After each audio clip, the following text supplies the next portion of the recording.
మీకు. అందులో ఒక అతను పాపం చాలా వీరుడు, మిలిటరీ వాడు. అతనికి చాలా కాలం క్రితం తండ్రి చచ్చిపోయాడు. ఓ వంటవాడిని పెట్టుకుని ఇంట్లో పెళ్ళాం వదిలేరు, వాడు ఒక్కడే ఉంటాడు. మిలిటరీలో పనిచేయడం వాడికి మాంసం అంటే బాగా ఇష్టం. కోళ్ళు గీళ్ళు మేకలు పెంచుకుంటూ వాటిని వండుకు తింటూ ఉంటాడు. వాడి ఇంట్లో మంచి కోడి ఒకటి ఉండేది, కోడి పుంజు. ఆ కోడి పుంజుకి జీడిపప్పు పెట్టి బాగా పెంచాడు పాపం. ఒకరోజు అర్ధరాత్రి వాడు నిద్రపోతుంటే అతనికి కల వస్తుంది. ఎంత గొప్ప వ్యాసం! ఒకసారి మీరు సాక్షి వ్యాసాలు కొనుక్కుని చదవండి. పానుగంటి వారు రాసిన బ్రిటిష్ వాళ్ళ కాలంలో నేటికి 100 ఏళ్ల క్రితం రాసిన వ్యాసాలు అవి.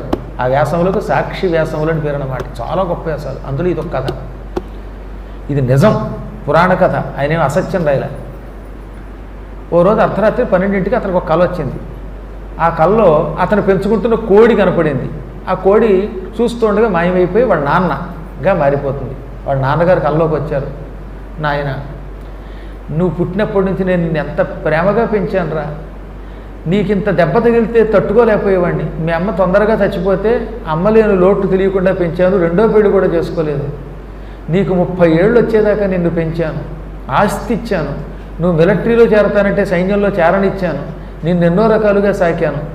చివరిలో చచ్చిపోయే ముందు నువ్వు దగ్గరలో సమయానికి ఎక్కడో ఉద్యోగానికి పోయావు, అందుకని కొడుకా అని నిన్ను తలుచుకుని చచ్చిపోయాను. అలా చివరి క్షణాల్లో నిన్ను తలుచుకుని చచ్చిపోవటం వల్ల మీ ఇంట్లో కోడి పుంజుగా పుట్టాను.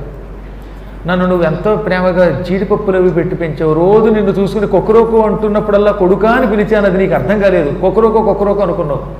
ఇంత ప్రేమగా పెంచావు. నానాయాతన పడి నిన్ను చూసుకుంటూ బతుకుతున్న సమయంలో చూస్తూ మీ నాన్నని కోసుకుని ఎలా తినేసేవరా? ఇవాళ నన్ను కోసుకుని నిర్దాక్షిణ్యంగా పీకల కోసి పక్కన పారేసి కొట్టుకు చచ్చిపోతుంటే కాలుతో మీ వంటవాడు తొక్కాడురా నన్ను. ఆ నెత్తురంతా కారాక నా ఏకలు పీకేసి కాళ్ళు కోసేసి కోసుకు తినేస్తావా? తండ్రి మీద ఈ మాత్రం చాలేదురా నీకు అని కన్నీడు పెట్టుకుని ఆ తండ్రి అదృశ్యం అయిపోయాడు. ఇంక వీడికి మతిపోయి వెంటనే ఉలిక్కి వెళ్ళేసి వంటవాడిని పిలిచి, ఒరేయ్ నా కోడి ఎదిరా అని అడిగితే, ఇవాళ దాన్నే కదండి కోసేశాను, అది బాగా కొట్టేసుకుందండి, పీక్ కోసేసాక కొట్టుకుంటుంటే ఒళ్ళు మండి కాలుతో ఒక తొక్కు తొక్కానండి, ఆ ఏకలు పీకేసి కాల్చి బరి వండి పెట్టానండి మీకు అన్నాడు. ఆ వంటవాడి మీద పడివాడు కొరికి 4 కొట్టి, దుర్మార్గుడమ్మా నాన్నను వండి పెడతా ఉట్రా, ఓరి పాపిష్టివాడా అని జుట్టు పీక్కుని ఏడ్చి వాడిని డిస్మిస్ అంటూ ఏడుస్తుంటే వీడికి పిచ్చెట్టిందేమో అనుకున్నట్టు వాడు. కానీ వీడికి తెలుసు రహస్యం. ఆ బెంగతోటి కృషించిపోయి పూర్తిగా ఆహారాన్ని విడిచిపెట్టి సన్యాస దీక్ష పుచ్చుకొని ఆయన సన్యాసి అయ్యి హిమాలయాల్లో తపస్సు చేసుకున్నాడు, ఋషికేశం దగ్గర. అక్కడ ఆయన ఈ కథని శిష్యులకి చెబితే, శిష్యులు ఈ పానుగంట వారికి చెబితే ఆయన వ్యాసంగా రాశాడనమాట. ఈ కథ అంతా యోగి అయిపోయి హిమాలయాల్లో తపస్సు చేసుకున్నాడు. ఆయన పూర్తిగా శాకాహారం తిన్నాడు. ఒక్కొక్కప్పుడు మనకు తెలియదు కానీ ఇళ్లల్లో ఇలా పుడతారండి, కోళ్ళుగానో పాపం కుందేళ్లుగానో కౌజు పెట్టల మా వసంతో పో అదినమాట అని వెళ్ళి టోల్గేట్ పక్కన హోటల్లో తినేయకండి. అందులో మీ నాన్న అయ్యి ఉండొచ్చు, బతికుండ తండ్రి ఉండొచ్చు, లేక తల్లి ఉండొచ్చు, చచ్చిపోయిన పెళ్ళాం ఉండొచ్చు, ఎవరైనా ఉండొచ్చు, తెలియదు పాపం. వాడికంటే యోగి కాబట్టి కర్మగారు వాడు అదృష్టవశాత్తు వాడు నాన్నగారు కనబడ్డాడు. ఏముందో ఏం తెలుస్తుంది అంటే చెప్పడానికి చెప్పట్లే, ఏమో ఎవరున్నారో మనకేం తెలుసు.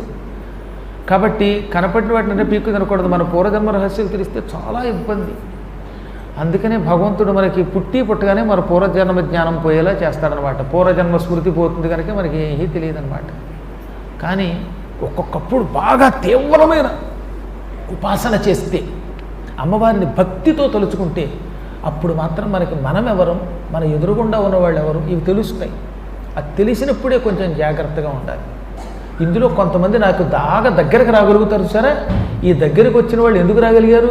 ఇప్పుడు నాకు ఒకడు కారు డ్రైవ్ చేసి పెట్టగలుగుతున్నాడంటే, ఒక సేవ చేయగలుగుతున్నాడంటే వాడి ఫ్లాష్ బ్యాక్ నాకు తెలుసు, మిగతా వాళ్ళకి తెలియదు. వాడు ఎందువల్ల నాకు పూర్వజన్మలో దూరం అయ్యి ఈ జన్మలో దగ్గరకు వచ్చాడో తెలుసు కాబట్టి వాడిని చేరదీస్తాం. ఒక్కొక్కడిని ఎక్కడో ఉన్నవాడిని రారా బాబు మా ఇంటికి ఎందుకంటామంటే దాని వెనకాతల ఒక రహస్యం ఉంటుంది. కొంతమంది రిటైర్ అయ్యాక దగ్గరికి రాగలుగుతారు అంటే వాళ్ళకి పూర్వజన్మలో ఈ గురుబంధం ఉందనే విషయం వాళ్ళకి తెలుసు.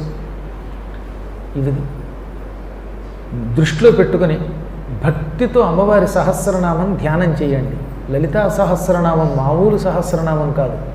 నేను చాలాసార్లు చెప్పాను, ఇదేదో బ్రహ్మాండ పురాణంలో ఉన్నదనుకోకండి. బ్రహ్మాండం అంతా అందులో ఉంది. దాన్ని భక్తితో ఉపాసన చేస్తే అనేక జన్మల రహస్యాలు తెలుస్తాయి.